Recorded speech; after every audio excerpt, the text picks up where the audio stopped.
Hello. When I started this channel, I knew I wanted a mix of modern technology and vintage technology, and the name is kind of lost in tech, as in lost in time in technology. This is, I guess, the first video where I'm taking a look inside vintage tech, and it's the first of around 5 videos specifically looking inside different models of record players, or if you want to be posh, record players. They're not all just turntables, as you'll see, but this one is a turntable. So I start with this full automatic record player. It's a PYE 5674, which honestly is so obscure that I had trouble even finding the right stylus for it. It turns out it's a rebadged Philips model from 1978, so it's older than it looks. But it's interesting that they were rebadging electronics even back then. However, we're not here to talk about Philips or PYE or rebadging, we're here to poke around inside this thing. It differs from your average record player because it actually can start to play the record as well as returning the needle at the end of playback. This is referred to as fully automatic. For those of you not old enough to have had your own record player, normally you would have to put the needle on the record yourself. The player may or may not begrudgingly put the needle back at the end or just stop. So anyway, take a seat, get ready, because this is about to get weird, and without sounding too much like clickbait, what is inside here may actually shock you. Let's go.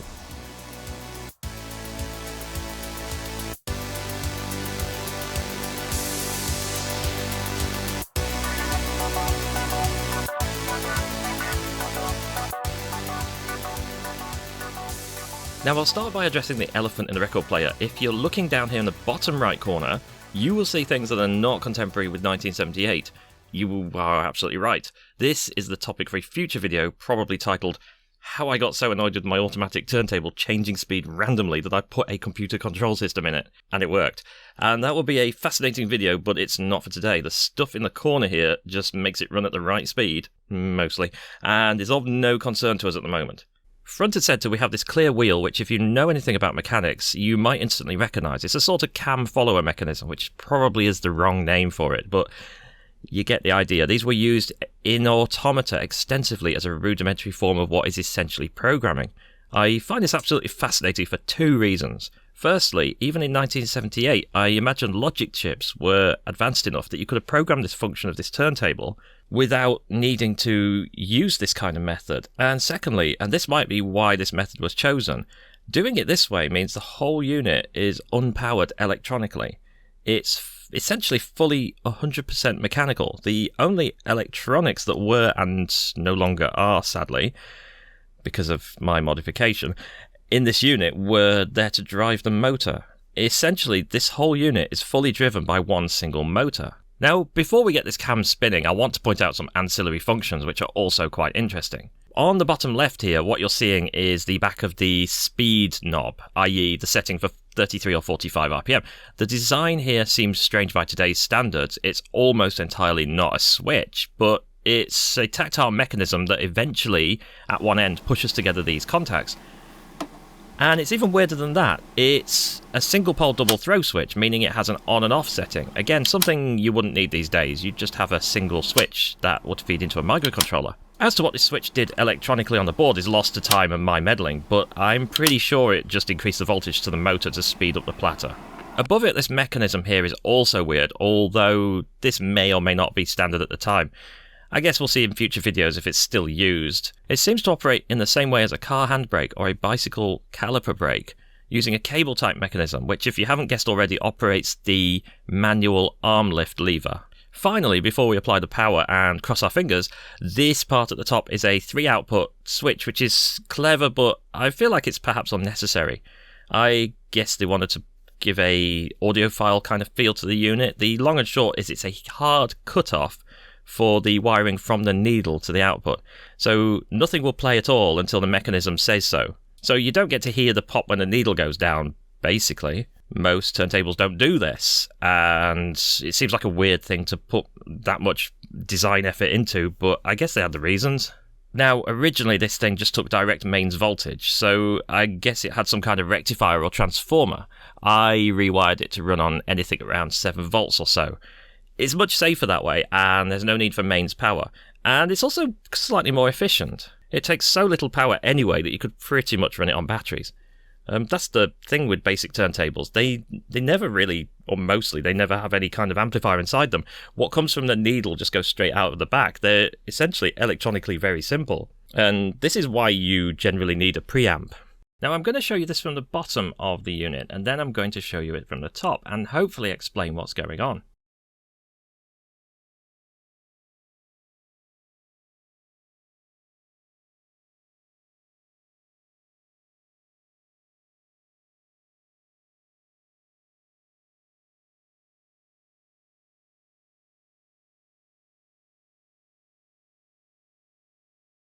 Let's look at the top.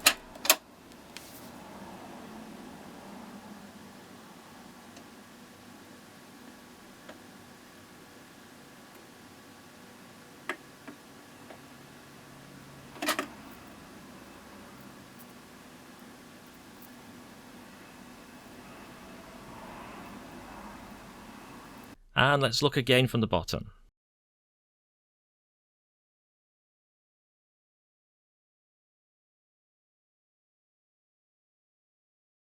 Now, there is a lot going on here, in fact so much so that the rest of this video is pretty much just an explanation of how this mechanism works. If you're not interested, you can skip to the end credits. But seriously, this is absolutely insanely captivating. I could literally watch this mechanism all day. The very core of the mechanism is the clear wheel, which I'm going to need a better name for, so I'm going to call it the program wheel, for no good reason. This wheel initially looks like it has maybe 2 functions, but I've counted no less than 5 mechanisms it drives directly, possibly even more that I haven't been able to decode yet. Whoever designed this thing is a genius and belongs in the 19th century. Let's begin with the centre of the wheel, where you can see 2 pins following the grooves in the wheel. I'll show this from a different angle. Here, where you can see now that actually 1 pin is following the groove, but the other is in fact following the wall, for want of a better word, of one of the inner rings. These 2 are somewhat easy to explain the function of. The one following the groove is moving the arm laterally along its predestined path to or from the record. The one following the wall is moving vertically, and that means if you haven't already guessed, it's in charge of raising and lowering the tone arm. This actually happens by means of a mechanism at the base of the arm here, and it's the same mechanism that was controlled by the handbrake cable lever mechanism that we saw a moment ago. Now let's deviate for a moment to investigate what causes the wheel to move at all. You see, by default the wheel is stationary, even when the motor is turning the platter. If you look down here, you can see there's a dent in the plastic where there's no teeth. This isn't a broken gear, this is by design. When the wheel is sat in this position, it won't begin to move. The black spinning gear here we see is connected directly to the base of the platter. It's essentially spinning in tune with the platter at 33 or 45 RPM. If I show you from the top, the motor is connected to the platter via a belt in the usual way for turntables, and the actual platter sits on top of this piece here. But in this case, the plastic central spindle is connected under the player to that black gear. It's probably even part of the same moulding. Now, the program wheel is only activated when this wheel is pushed far enough that the teeth begin to mesh against the black rotating gear, at which point it will complete exactly 1 single rotation before landing in the same spot where there's no teeth, and that will mean it will stop again. And this leads to the obvious question. What makes the program wheel begin turning in the first place? If it doesn't contact the black spinning gear, what makes it start moving? Well, it took me a while to work this one out. It's actually quite hard to see. Luckily, they had the foresight to imagine that I would make a video on this 43 years later, and they were generous enough to make the program wheel completely transparent. Because if it weren't for this would have kept me puzzled for a very long time.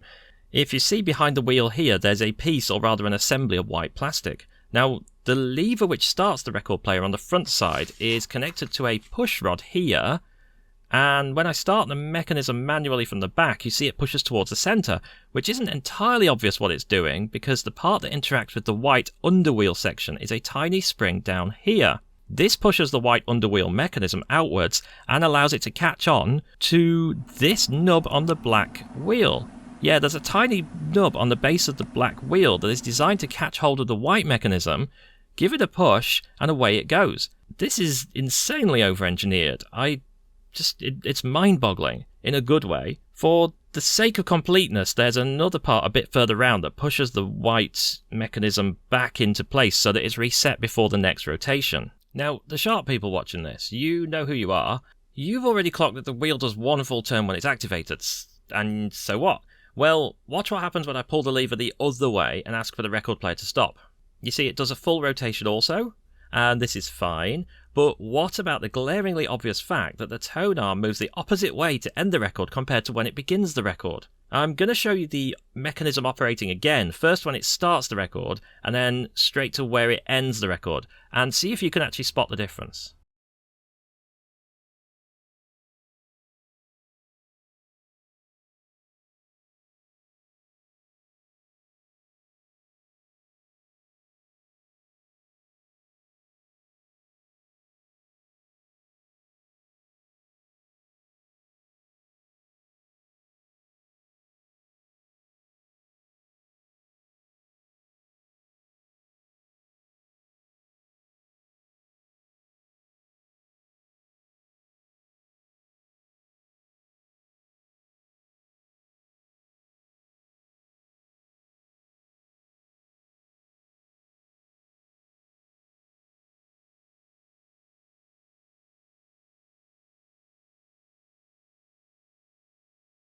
Well, did you?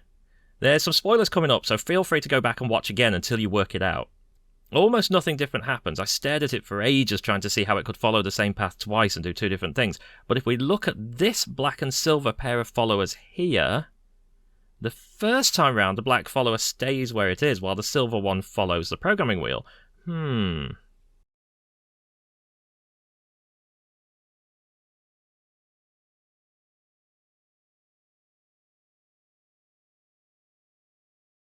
And the second time round, they both follow the wheel. They're actually on the same track, but there's a different level for the last step, so they're slightly asynchronous. The black one returns slightly after.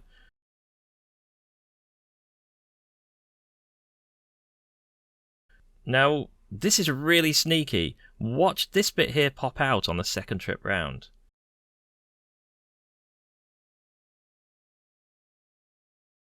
Well, I figured out mostly what it's doing. The program wheel actually is both journeys. It contains the programming information for both journeys, to the record trip and the from the record trip, encoded in it.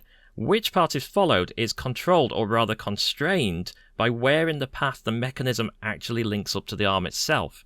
Indeed, if you watch this from the top while I overlay it from the bottom, you will see that for half the time the arm isn't actually moving. There's a delay you would otherwise not notice if you weren't also watching the programming wheel.